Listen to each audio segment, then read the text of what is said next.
Welcome to Amritam, a daily thematic diet show.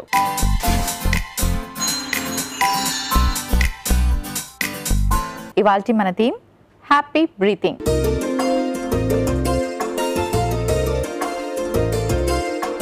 So ఇప్పుడు season మారగానే చాలామంది viral fevers, cough, కోల్డ్తో బాధపడుతూ ఉంటారు.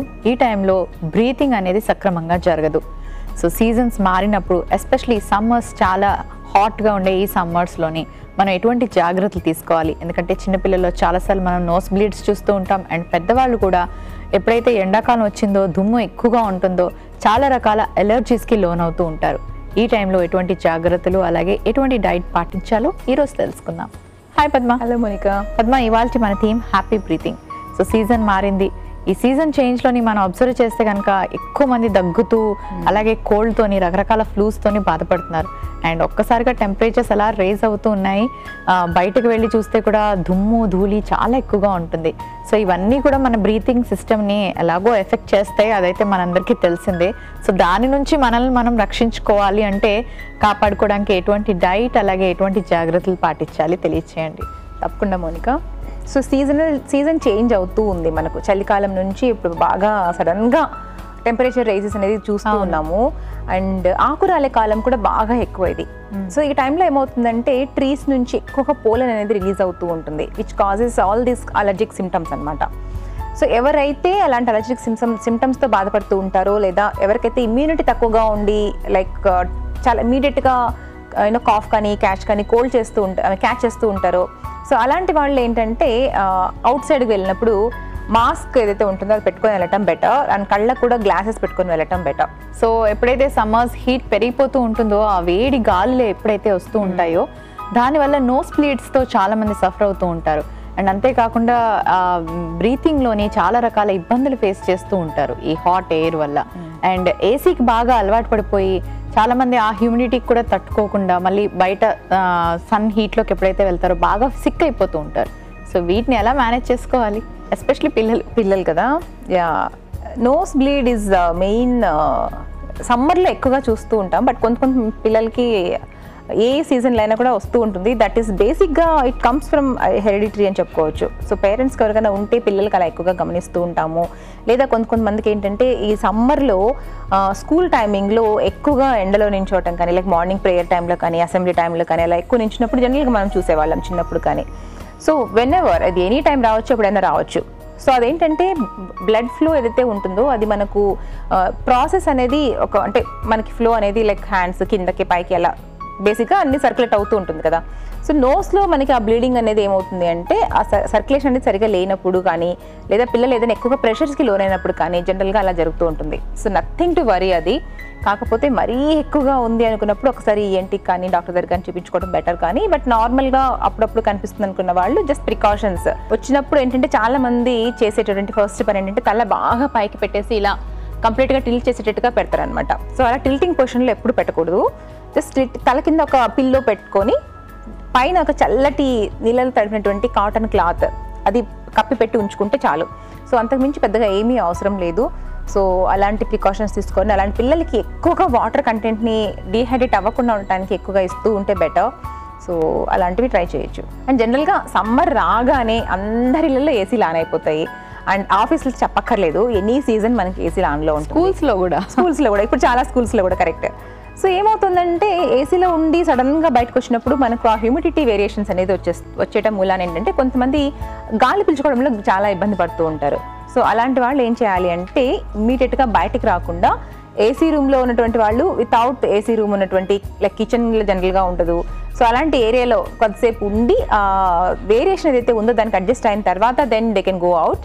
Even at that time also not directly into the sun. వెళ్ళినప్పుడు కొంచెం umbrella పట్టుకెళ్ళటం so ఇలాంటి జాగ్రత్తలు తీసుకుంటే అలాంటి పల్మనరీ ప్రాబ్లమ్స్ ఉన్నటువంటి వాళ్ళకు కొంచెం బెటర్గా ఉంటుంది. ఓకే. అండ్ అలాగే సమ్మర్ అనగానే ఎక్కువ లిక్విడ్స్ తీసుకుంటూ ఉంటారు, లైక్ జ్యూసెస్ కానివ్వండి లేకపోతే వాటర్ ఎక్కువగా తీసుకోవడం అలా చేస్తూ ఉంటారు. సో వాటర్ స్ట్రిక్ట్గా సమ్మర్లో కూడా ఇన్ని లీటర్స్ అని తీసుకోవాలా లేకపోతే కొంచెం ఎక్కువ తీసుకున్నా పర్వాలేదా? అంటే బాడీ మనకు తెలిసిపోతుంది, ఎవరి బాడీని బట్టి వాళ్ళు వాటర్ అనేది తీసుకోవాల్సి ఉంటుంది జనరల్గా చెప్పాలి అంటే. సమ్మర్లో కూడా మళ్ళీ ఎప్పుడు కూడా 8 గ్లాసెస్ ఆఫ్ వాటర్ సజెస్ట్ చేస్తూ ఉంటాం, బికాస్ 2 to 2.5 లీటర్స్లో చెప్పాలి అంటే. సమ్మర్లో బైకుల మీద ఎక్కువగా వెళ్ళేటటువంటి వాళ్ళకి ఇంకాస్త ఎక్కువ తీసుకోవాల్సి ఉంటుంది, బికాస్ ద హోల్ టైం వాళ్ళు ఎండలో ఉంటారు కాబట్టి ఇంకా ఎక్కువగా డీహైడ్రేట్ అయ్యే అవకాశం ఉంటుంది. డీహైడ్రేట్ అవ్వకుండా ఉండడానికి నాట్ ఓన్లీ వాటర్, మనకి దోసకాయ, వాటర్ మెలాన్ ఇలాంటి హై వాటర్ ఉన్నటువంటి లైక్ కర్బూజా ఇలాంటివి ఎక్కువగా తీసుకుంటూ ఉన్నట్లయితే మినరల్స్ స్టోర్ అవుతుంది వాళ్ళ బాడీలో, మినరల్ ల్యాకింగ్ అనేది లేకుండా ఉంటుంది. సో దట్ బాడీ బ్యాలెన్స్ అనేది తప్పిపోకుండా ఉంటుంది అనమాట. చాలామంది ఆ బ్యాలెన్స్ తప్పిపోవడం మూలానే ఎస్పెషలీ ఈ ఎండాకాలంలో మనం వడదెబ్బలు అలాంటివి చూస్తూ ఉంటాం. సో ఎలక్ట్రోలైట్స్ ఎప్పుడైతే బాడీలో తగ్గిపోతాయో అలాంటప్పుడు అలాంటివి జరుగుతూ ఉంటుంది. సో దాన్ని బ్యాలెన్స్ చేసుకోవడానికి వాటర్తో పాటుగా ఇలాంటి ఫుడ్ని యాడ్ చేసుకుంటే బెటర్. ఓకే పద్మ. అండ్ అంతేకాకుండా జనరల్గా సమ్మర్ వచ్చేసరికి బాడీ హీట్ పెరిగిపోతుంది అని చాలామంది సఫర్ అవుతూ ఉంటారు. సో ఈ కూల్ చేసే ఏవేవి ఉంటాయి? లైక్ పుదీనా అయితే చాలా మందికి తెలుసు బాడీని కూల్ చేస్తూ ఉంటుందని, అండ్ బటర్ మిల్క్. ఈ రెండు కాకుండా ఇంకేమైనా సజెస్ట్ చేస్తారా? బాడీ హీట్ అవ్వడం అంటే బేసిక్గా సరౌండింగ్స్ని బట్టి చేంజ్ అవుతూ ఉంటుంది. ఇప్పుడు మనకి జనరల్ టెంపరేచర్, వెదర్లో టెంపరేచర్ హై ఉంది అంటే ఆటోమేటిక్గా బాడీ టెంపరేచర్ అనేది ఇంక్రీజ్ అవుతూ ఉంటుంది. అండ్ అలాంటి పర్టికులర్ టైంలో బాడీ టెంపరేచర్ ఇంక్రీజ్ అవుతుంది, కానీ మనం దానిని తగినట్టుగా సప్రెస్ చేయడానికి వాటర్ ఎప్పుడైతే తీసుకోలేదో అప్పుడు ఇంకా ప్రాబ్లమ్స్ అనేది ఎక్కువగా గమనిస్తూ ఉండొచ్చు. అంటే that relates to even tiredness కానీ, కాళ్ళు లాగటం కానీ అలాంటివన్నీ కూడా ఫర్దర్ వచ్చే అవకాశం ఉంటుందన్నమాట. సో అందుకని టెంపరేచర్స్ ఎప్పుడైతే మనకు బయట పెరుగుతుందో ఆటోమేటిక్గా మన బాడీ టెంపరేచర్ పెరిగినప్పుడు దాన్ని బ్యాలెన్స్ చేసుకోవడానికి వాటర్ అనేది తాగాలి అని చెప్తూ ఉంటాను. అందుకని వాటర్తో పాటుగా నువ్వు అన్నట్టుగా మజ్జిగ, ఆ మజ్జిగలో కూడా ఇంకా కొంచెం అల్లం అండ్ పుదీనా అవి రెండు మజ్జిగలో కలుపుకొని తీసుకుంటే డైజెషన్ ఇంకా చక్కగా ఇంక్రీజ్ అవుతుంది. సో దట్ మనకు డైజెషన్ సరిగా అవ్వకపోయినా సరే బాడీ టెంపరేచర్స్ రేజ్ అవుతాయి.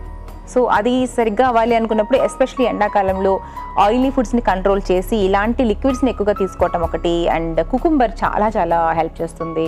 Water melon as usual, and తర్బూజా అంటారు కదా, సో తర్బూజా, మోసంబి, సో ఇలాంటి హై వాటర్ కంటెంట్ ఉన్నటువంటి ఫ్రూట్స్ని, ఫుడ్ని మనం బ్యాలెన్స్ చేసుకోగలిగితే ఒక అంటే నాట్ ఓన్లీ వాటర్తో పాటుగా మనకి ఎలక్ట్రోలైట్ బ్యాలెన్స్ అనేది చాలా ఇంపార్టెంట్.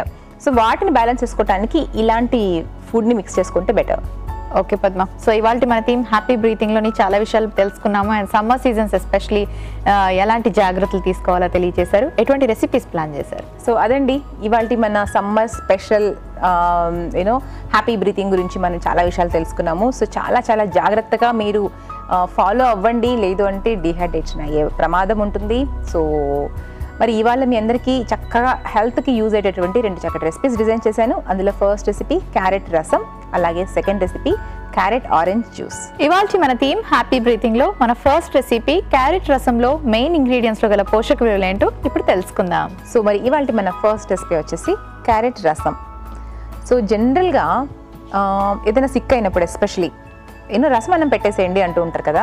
సో ఎందుకు అంటే మనకు అందులో నుంచి వైటమిన్ సి ఒకటి యాడ్ అవుతుంది ఒకటి, అండ్ డైజెషన్ పర్పస్ కోసం మెయిన్గా చెప్తూ ఉంటారు. అంటే మనం సిక్ అయినప్పుడు మన డైజెస్టివ్ సిస్టమ్, మెటబాలిక్ రేట్ కొంచెం తగ్గిపోతుంది అనమాట. సో దీనికి అనుగుణంగా అలాంటి డైట్ని చెప్తూ ఉంటారు. అలాంటిదే ఈ రసం కూడా. అండ్ ఇక్కడ క్యారెట్ కూడా యాడ్ చేస్తున్నాం కాబట్టి it's more of like immunity increase చేసడానికి కూడా మనకి హెల్ప్ చేస్తుంది. Whatever the such small diseases like cough, cold ఇలాంటివి రాకుండా, ఈవెన్ పల్మనరీ ఇన్ఫెక్షన్ తగ్గించడానికి కూడా క్యారెట్స్ చాలా చాలా చక్కగా హెల్ప్ అవుతుంది. అండ్ ఇందులో వైటమిన్ ఏ ఉండటం మూలాన ఈ ఇన్ఫెక్షన్, ఎస్పెషలీ పల్మనరీ ఇన్ఫెక్షన్స్ ఏవైతే ఉంటుందో వాటిని క్లియర్ చేయడానికి చాలా చక్కగా హెల్ప్ అవుతుంది. కాబట్టి దీన్ని మీరు ఒక సూప్ లాగానే తాగండి, లేదా రైస్లైనా కూడా కలుపుకొని తిన్నా కూడా చాలా చాలా హెల్త్కి మంచిదండి. అండ్ ఇందులో టొమాటో కూడా వేస్తున్నాము. ఆఫ్ కోర్స్ వైటమిన్ సి అందరికీ తెలుసు. సో వైటమిన్ ఏ కూడా ఇందులోంచి లభిస్తుంది, good amount of fibre. And ఇక్కడ వెల్లుల్లి కంపల్సరీ ప్లాన్ చేసుకుందాం. సో వెల్లుల్లి కూడా బాడీలో ఎక్కడ మనకు బాడీలో ఇన్ఫెక్షన్ ఉన్నా సరే దాంతో ఫైట్ చేసుకోగలిగే కెపాసిటీ మనకు న్యాచురల్గా ఫుడ్లో దొరికేటువంటి మెడిసిన్ ఈ వెల్లుల్లి అని చెప్పొచ్చు. సో కాకపోతే వెల్లుల్లిని మనము కట్ చేసిన తర్వాత ఒక ఫ్యూ మినిట్స్ బయట ఉంచిన తర్వాత వాడుకుంటే అది చాలా ఎఫెక్టివ్గా వర్క్ చేస్తుంది, ఇమ్మీడియట్గా యూస్ చేయడం కంటే కూడా. ఓకే, మనం ఇప్పుడు రసం పొడి గురించి మాట్లాడుకుందాం. సో రసం పొడి మనం బయట చాలా మందికి అసలు తెలియకపోవచ్చు ఎలా తయారు చేసుకుంటారు, ఎందుకంటే అందరూ రెడీమేడ్ వాడుకోవటం ఇప్పుడు అలవాటు అయిపోయింది. బట్ ఇందులో చాలా రకాలైనటువంటి ఏమంటారు పురాతనంగా మనం యూజ్ చేసినటువంటి కొన్ని ఇంగ్రీడియంట్స్ లైక్ ఎస్పెషల్లీ రాతి పువ్వు అండ్ చెక్క, లవంగం, వీటితో పాటుగా రాతి పువ్వు అని ఒకటి వేస్తారనమాట. నల్లగా ఉంటుంది, పువ్వులాగా ఉంటుంది.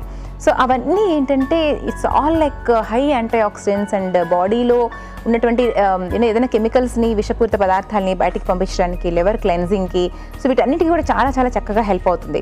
బట్ మనం ఇప్పుడు అన్నీ రెడీమేడ్ కొనేసుకుంటున్నాము ఈజీగా ఉండటానికి కోసం అని చెప్పేసి, అందులో ఎలాంటి ఇంగ్రీడియంట్స్ ఉంటాయో కూడా మనకు కరెక్ట్గా తెలియదు. సో దానివల్లనే మనం ఇలాంటి ఫుడ్ తింటున్నా సరే బాడీ ఎఫెక్టివ్గా రెస్పాండ్ అవ్వట్లేదు, చాలా డిసీజ్కి అనిపిస్తుంది.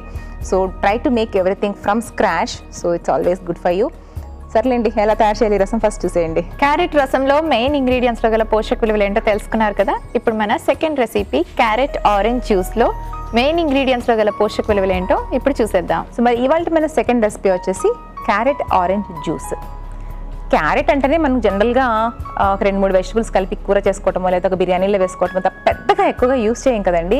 కానీ క్యారెట్ని ఫ్రెష్గా ఎంత ఎక్కువగా తీసుకుంటాము అంటే అన్కుక్డ్ ఫామ్లో ఎంత ఎక్కువగా తీసుకుంటే అంత మనకి చాలా మంచిది. ఎస్పెషల్లీ ఎనీ రెస్పిరేటరీ ప్రాబ్లమ్స్ ఉన్నటువంటి వాళ్ళకి, పల్మనరీ ఇన్ఫెక్షన్స్ ఉన్నటువంటి వాళ్ళకు చాలా క్యూర్ అవడానికి హెల్ప్ చేస్తుంది ఇందులో ఉన్నటువంటి వైటమిన్ ఏ అనేది. సో మరి ఇలాంటి వైటమిన్ ఏ రిచ్ ఫుడ్స్ కోసం ఎక్కువగా మీరు క్యారెట్ లేదా బీట్రూట్ని కూడా మీరు తీసుకోవచ్చు. మరి ఈరోజు అయితే క్యారెట్ని తీసుకుంటున్నాము అండ్ ఇందులో మళ్ళీ మనము ఆరెంజ్ జ్యూస్ని కూడా యాడ్ చేసుకుంటున్నాం కాబట్టి మోర్ ఆఫ్ సిట్రస్ మనం యాడ్ చేస్తున్నాము, మోర్ ఆఫ్ వైటమిన్ సి ఇందులో ఎక్స్ట్రాగా మనకు బాడీకి యాడ్ అవుతుంది and plus vitamin A. So not only that, oranges ఎక్కువగా తీసుకోవటం వలన ఐరన్ అబ్జార్ప్షన్, మన బోన్స్కి ఎక్కువగా తీసుకునే కెపాసిటీ కూడా పెరుగుతుంది. అండ్ పిల్లలు ఒకవేళ మారం చేసినట్టయితే వాళ్ళకి స్వీట్నెస్ కోసం కొంచెం హనీ వేసుకోండి, natural antioxidants of course. And ఇది కూడా మనకు ఇన్ఫెక్షన్స్ తగ్గించడానికి హెల్ప్ చేస్తుంది హనీ కూడా. సో సింపుల్ రెసిపీసే కానీ మనకు అలాంటి ఐడియాస్ రావు. సో ఇలా ఎవరైనా చెప్పినప్పుడు కానీ చూసినప్పుడు కానీ మళ్ళీ మనకి చాలా ఇంట్రెస్ట్ కూడా వస్తుంది. సో మరి మోనికా ఎలా చేసేస్తుందో చూసి మీరు కూడా ప్లాన్ చేసుకోండి. క్యారెట్ ఆరెంజ్ జ్యూస్లో మెయిన్ ఇంగ్రీడియంట్స్లో గల పోషక విలువలు ఏంటో తెలుసుకున్నారు కదా. Thank you Padma. శేఖర్ ఇలా అడుగుతున్నారు, నా బరువు 83 kgs, నా హైట్ 5'7", నేను ఎంత వెయిట్ ఉండాలి తెలియచేయండి. హలో శేఖర్ గారు, సో మీ హైట్కి ఆల్మోస్ట్ మీరు 10 to 15 kgs వెయిట్ తగ్గాల్సి ఉంటుందండి. ఒక 65 to 68 kgs వరకు మధ్యలో మెయింటైన్ చేసుకోగలిగితే బెటర్.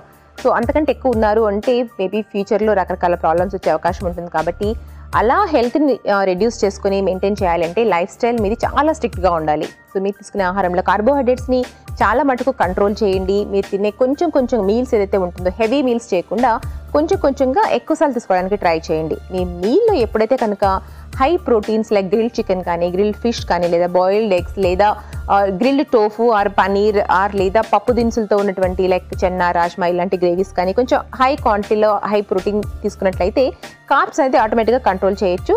అలాగే వెజిటబుల్స్ కూడా అంతే క్వాంటిటీలో ఉండేలా ప్లాన్ చేయండి. సో దట్ మనకి హై ప్రోటీన్స్, హై వెజిటబుల్స్ ఉన్నట్టయితే ఆటోమేటిక్గా కార్బ్స్ కంట్రోల్ చేయొచ్చు. That is the main secret to reduce weight. So మరి అలాంటివి ప్రాక్టీస్ చేస్తూ ఎక్సర్సైజ్ ఈజ్ వెరీ ఇంపార్టెంట్. రోజుకి 45 minutes to 1 hour తప్పకుండా మీరు ఏదో ఒక ఎక్సర్సైజ్ పెట్టుకోండి. ఇలా చేసినట్లయితే ఖచ్చితంగా వెయిట్ తగ్గచ్చు. మన ఫస్ట్ రెసిపీ క్యారెట్ రసం.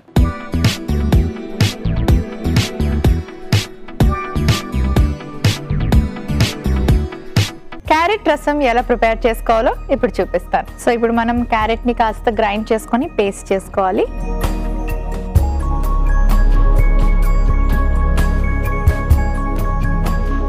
కొంచెం నీళ్లు పోసుకుంటున్నాను గ్రైండ్ చేయడానికి.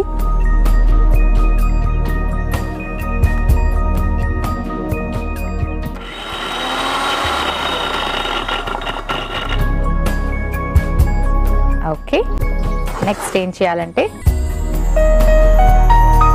స్టవ్ ఆన్ చేసుకొని కొంచెం ఆయిల్ వేసుకుందాం.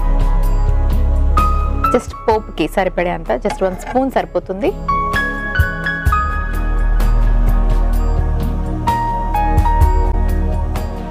కొంచెం ముందు పచ్చిశనగపప్పు వేసుకుందాం.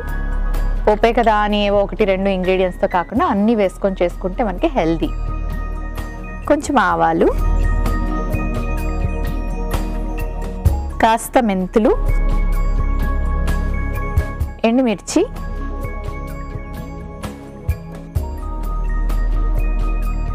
కాస్త వెల్లుల్లి, కొంచెం కరివేపాకు, ఆ తర్వాత ఇవన్నీ కొంచెం సాటే చేసుకొని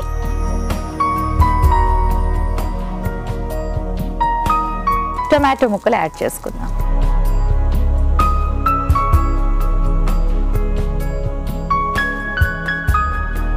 టొమాటోస్ వేసుకున్నాక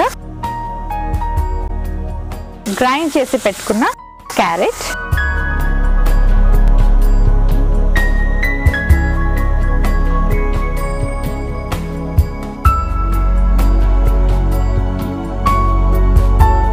కొంచెం ఇంగువ, కాస్త మిరియాల పొడి. మిరియాలు కూడా మనకి దగ్గు జలుబుకి చాలా బాగా హెల్ప్ చేస్తాయి, రిలీఫ్ ఇస్తుంది చాలా మటుకు. పసుపు కూడా బ్రీతింగ్కి చాలా హెల్ప్ చేస్తుంది. అండ్ అలాగే మనకి పసుపులో ఉండే ఆయుర్వేదిక్ ప్రాపర్టీస్ మీ అందరికీ తెలుసు కదండి. సో పసుపుని కూడా ఎక్కువగా కుకింగ్లో యూస్ చేసుకోవడం చాలా మంచిది. అలాగే చింతపండు రసం వేసుకుందాం.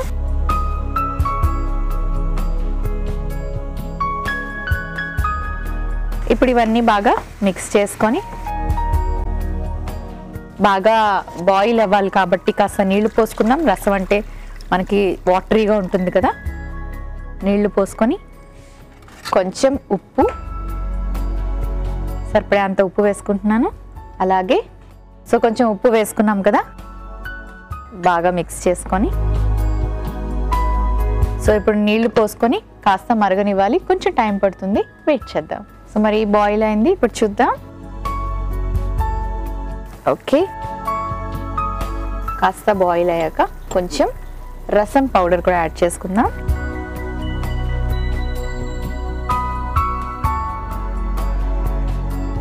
డన్, రెడీ అయిపోయింది. ఒక సర్వింగ్ బౌల్ తెచ్చుకుంటాను.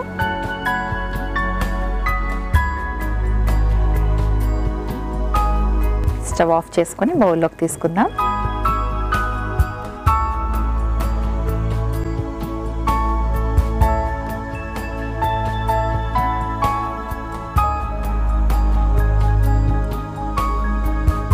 క్యారెట్ రసం రెడీ అయిపోయింది.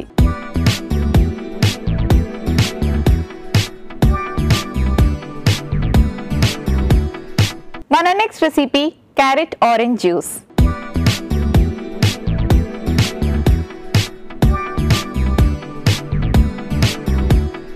క్యారెట్ ఆరెంజ్ జ్యూస్ ప్రిపేర్ చేసుకోవడానికి ఆరెంజ్ మనం పీల్ చేసి పెట్టుకోవాలి. అలాగే క్యారెట్ రెడీగా ఉంది.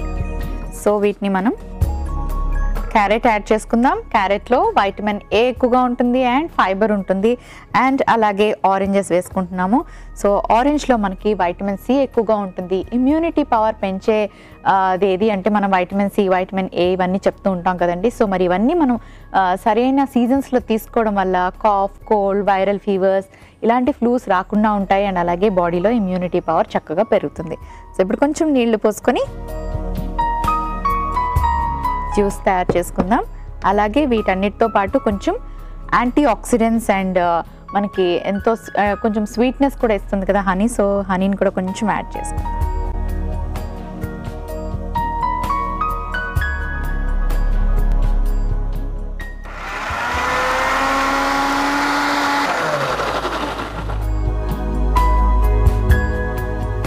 ఓకే, రెడీ అయిపోయింది. ఒక సర్వింగ్ గ్లాస్ తెచ్చుకుంటాను.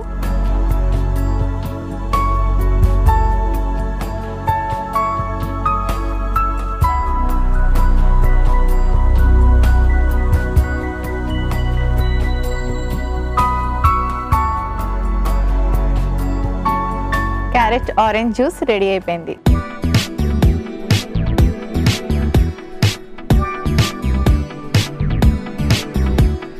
క్యారెట్ రసం అలాగే క్యారెట్ ఆరెంజ్ జ్యూస్ కి కావలసిన పదార్థాలు, తయారీ విధానం మరోసారి చూసేయండి. క్యారెట్ రసం కి కావలసిన పదార్థాలు: క్యారెట్ ముక్కలు 1 కప్పు, టొమాటో ముక్కలు 1 కప్పు, వెల్లుల్లి ముక్కలు 1 టీ స్పూన్, పచ్చిశనగపప్పు 1 టీ స్పూన్, మిరియాల పొడి 1/2 టీ స్పూన్, నూనె 1 టీ స్పూన్, ఇంగువ చిటికెడు, పసుపు 1/2 టీ స్పూన్, కరివేపాకు కొద్దిగా, ఉప్పు తగినంత, రసం పొడి 1 టీ స్పూన్, ఆవాలు 1/2 టీ స్పూన్, మెంతులు 1/2 టీ స్పూన్, ఎండుమిర్చి 4. క్యారెట్ రసం తయారు చేసుకునే విధానం: ముందుగా మిక్సీ జార్ తీసుకొని అందులో క్యారెట్ ముక్కలు వేసి మిక్సీ పట్టుకోవాలి. తర్వాత పాన్ పెట్టి నూనె వేసి అందులో పచ్చిశనగపప్పు, ఆవాలు, మెంతులు, ఎండుమిర్చి, వెల్లుల్లి ముక్కలు, కరివేపాకు వేసి ఆ తర్వాత టొమాటో ముక్కలు, క్యారెట్ పేస్ట్, ఇంగువ, మిరియాల పొడి, పసుపు, చింతపండు రసం, సరిపడే నీళ్లు పోసి తగినంత ఉప్పు వేసి తరువాత రసం పొడి కూడా వేసి 2 నిమిషాల పాటు మరిగించుకొని స్టవ్ ఆఫ్ చేసి సర్వింగ్ బౌల్ లోకి తీసి సర్వ్ చేసుకుంటే క్యారెట్ రసం రెడీ. క్యారెట్ ఆరెంజ్ జ్యూస్ కి కావలసిన పదార్థాలు: క్యారెట్ ముక్కలు 1 కప్పు, ఆరెంజ్ 1, తేనె 1 teaspoon. Carrot orange juice తయారు చేసుకునే విధానం: ముందుగా మిక్సీ జార్ లో క్యారెట్ ముక్కలు, ఆరెంజ్, తేనె, సరిపడే నీళ్లు పోసి బ్లెండ్ చేసుకుని సర్వింగ్ గ్లాస్ లోకి తీసి సర్వ్ చేసుకుంటే carrot orange juice ready. Madhu Vikarabad నుంచి ఇలా అడుగుతున్నారు. నా ఏజ్ 23 years. నేను హెల్దీగా యాక్టివ్గా ఉండాలి అంటే నా డైట్ ఎలా ఉండాలి తెలియచేయండి. హలో మధు గారు. సో 23 years అంటే ఆల్రెడీ యాక్టివ్గా ఉండుంటారు. సో మరి ఇంకా హెల్తీగా ఉండడం అనేది చాలా ఇంపార్టెంట్. ఈ ఏజ్లో మనం ఎక్కువగా జంక్ తింటూ ఉంటారు. నాకు ఇంకా చిన్న వయసే కదా, ఏమవుతుంది అని చెప్పేసి చాలామంది నెగ్లెక్ట్ చేస్తూ out side food, bakery items ఇలాంటి ఎక్కువగా తీసుకుంటూ ఉంటారు కదా. మీరు ఇప్పుడు యాక్టివ్గా ఉన్నా మీ ఫ్యూచర్లో హెల్తీగా ఉండాలి అంటే మరి ఇలాంటి జంక్కి ఫుల్ స్టాప్ పెట్టాల్సిందే. So avoid all those junk food, including any aerated drinks and outside bakery foods and all those things. మీరు ఎక్కువగా యాక్టివ్గా ఉండాలి అంటే మీ డైట్లో ప్రోటీన్ ఎక్కువగా యాడ్ చేసుకోండి, వెజిటబుల్స్ని, ఫ్రూట్స్ని యాడ్ చేసుకోండి, హెల్తీ నట్స్ని తీసుకోండి. వెరీ సింపుల్ అండి డైట్ ఫాలో అవటం. మనం ఇంట్లో తయారు చేసుకునే ఫుడ్ని రెగ్యులర్గా తీసుకుంటూ ఉంటే చాలు, అవుట్ సైడ్ ఫుడ్ని అవాయిడ్ చేస్తే చాలు. That is a main important మీ ఏజ్లో మీరు ఫాలో అవ్వాల్సింది. సో అలా ట్రై చేయండి. ఇవాళ మన థీమ్ హ్యాపీ బ్రీతింగ్లోని సీజన్స్ మారేటప్పుడు వచ్చే బ్రీతింగ్కి సంబంధించిన ప్రాబ్లమ్స్ గురించి, అలాగే ఆ టైంలో తీసుకోవాల్సిన డైట్ గురించి బాగా తెలుసుకున్నారు కదండి. మరి మీ అందరి కోసం 2 చక్కటి రెసిపీస్ రెడీ అయిపోయి. ఒకటి మనం రైస్లోకి తీసుకునే రసం, ఇంకొకటి చక్కటి జ్యూస్. మరి ఈ 2 ఎప్పుడు ప్లాన్ చేసుకోవాలి అండ్ అలాగే వీటిలోని న్యూట్రిషనల్ వాల్యూస్ని మరోసారి వినేద్దాం. పద్మ 2 రెసిపీస్ రెడీగా ఉన్నాయి. వీటిలోని న్యూట్రిషనల్ వాల్యూస్ని మరోసారి గుర్తు చేస్తూ ఇవి ఏ టైంలో తీసుకుంటే మంచిది? చూసారు కదండి, ఇవాళ మన 2 సింపుల్ రెసిపీస్. సో మన క్యారెట్ రసం కానివ్వండి, అలాగే క్యారెట్ ఆరెంజ్ జ్యూస్ కానివ్వండి, చాలా చాలా సింపుల్. కాకపోతే మనకు అలాంటి ఒకటి తయారు చేసుకోవాలనే ఐడియా రాకపోయిండొచ్చు. సో మరి ఈ 2 రెసిపీస్ తయారు చేసేసుకుంటారు కదా. మరి ఏ టైంలో తీసుకోవచ్చు ఇవి 2 అనుకుంటే, రసం అనుకున్నప్పుడు నైట్ టైం తీసుకుంటే బెటర్. ఎస్పెషల్లీ చిన్నపిల్లలకి ఎవరైతే ఇలాంటి ఇన్ఫెక్షన్స్తో బాధపడుతున్నారో అలాంటి వాళ్ళు నైట్ టైం ఈ రసం ప్లాన్ చేసుకోండి. అండ్ కర్డ్ అవాయిడ్ చేయండి, ఎస్పెషల్లీ అలాంటి ప్రాబ్లమ్తో సఫర్ అవుతున్నటువంటి వాళ్ళు. అండ్ ఈ జ్యూస్ వచ్చేసి మేబీ అరౌండ్ 11-11:30 లేదా ఈవినింగ్ 4 o'clock ఆ టైంలో ప్లాన్ చేసుకుంటే చాలు. మీరు రిఫ్రెషింగ్గా ఉండటానికి, యాక్టివ్గా ఉండటానికి హెల్ప్ చేస్తుంది. Thank you Padma. Welcome Monica. So మరి చూసారు కదండి, సమ్మర్ సీజన్స్లోని ఎప్పుడైతే టెంపరేచర్స్ రైజ్ అవుతాయో ఆ టైంలో చాలా మంది బ్రీతింగ్కి సంబంధించిన ఎన్నో రకాల ప్రాబ్లమ్స్ని ఫేస్ చేస్తూ ఉంటారు. అండ్ అంతేకాకుండా వైరల్స్ అండ్ ఫ్లూస్ కామన్గా కనిపిస్తూ ఉంటాయి. ఆ టైంలో తీసుకోవాల్సిన జాగ్రత్తలు అండ్ అలాగే బ్రీతింగ్ చక్కగా ఉండాలి అంటే అసలు ఎటువంటి డైట్ని ఎప్పుడు ఫాలో అవ్వాలి అన్న విషయం తెలుసుకున్నారు కదా. తప్పకుండా ఫాలో అవ్వండి. అండ్ అలాగే ఇలాంటి చక్కటి రెసిపీస్ని మీ డైట్లో ఇంక్లూడ్ చేసుకోండి. చూసారు కదండి, ఇవాళ మన థీమ్ హ్యాపీ బ్రీతింగ్లోని బ్రీతింగ్ ఎప్పుడు చక్కగా జరగాలి అంటే మనం ఎటువంటి జాగ్రత్తలు తీసుకోవాలి, ఎస్పెషలీ కాఫ్, కోల్డ్, అలాగే వైరల్, ఫ్లూస్ ఇలాంటి వాటి నుంచి మనం త్వరగా రికవర్ అవ్వాలి అంటే ఎటువంటి డైట్ని అలవాటు చేసుకోవాలి, అండ్ అలాగే ఇమ్యూనిటీ పవర్ ఎంత ఇంపార్టెంట్ రోల్ ప్లే చేస్తుంది అనే విషయాలు తెలుసుకున్నారు కదా. సో మరి తప్పకుండా మీరు తీసుకునే ఆహారంలో అన్ని రకాల వైటమిన్స్ అండ్ మినరల్స్ ఉన్నాయా లేదా అన్నది జాగ్రత్తగా అబ్జర్వ్ చేసుకొని హెల్దీ ఫుడ్ని మాత్రమే ప్లాన్ చేసుకోండి. మరి మేము 2 చక్కటి రెసిపీస్ చూపించాం. ఈ 2 మీరు తప్పకుండా ట్రై చేయండి. ఇది వాల్చి అమృతం. రేపటి అమృతంలో మరొక థీమ్తో మళ్ళీ కలుసుకుందాం.